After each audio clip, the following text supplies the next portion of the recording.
We're here at the Shepherds 360 conference. I'm here with David Gibbs, an attorney, who just spoke on the subject of what pastors can legally say according to the law. Can you share a couple points that you shared with us just a minute ago? Absolutely. We had a wonderful session where we were able to encourage the pastors and ministry leaders. And what a lot of people don't realize is there is really no limit under free speech or under the First Amendment to what you can say from the pulpit.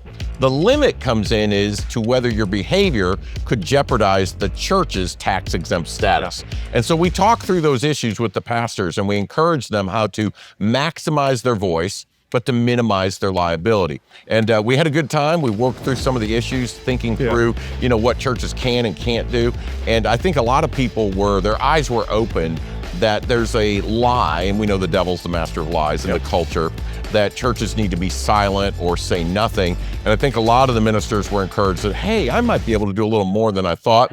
And then I'm a big believer. I'm honored to serve on the Shepherds Board of Directors under Dr. Davey and the great leaders there. But I'm a big believer that the hope of America is not in the courthouse, the state house, or the White House. It's in the church house. So it's fun for me to see these pastors and ministry leaders encouraged to go do more, not less for God. Yeah, and we were encouraged. Now, specifically, I think you mentioned something about what pastors can say as far as campaigns go versus talking about amendments and education. Can you elaborate on that? Absolutely. In the political realm, a lot of times people just think, well, if we're voting on it, I can't talk about it.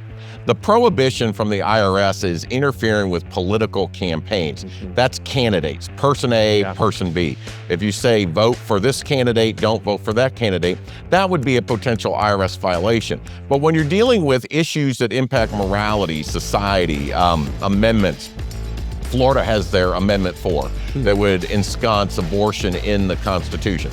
Pastors are 100% completely protected to say we oppose this amendment and here's why. They can hand out flyers, they can put up signs. So when you're dealing with moral issues and amendments, there's no limit.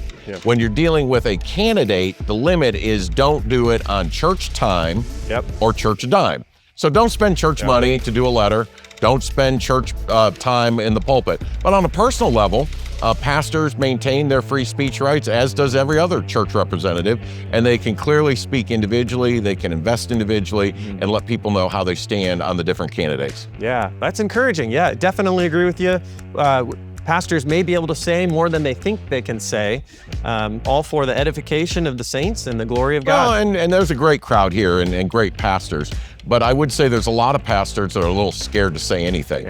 And so I encourage the pastors, all the other groups are out of the closet. It might be time for some of the pastors to come out too. Great point.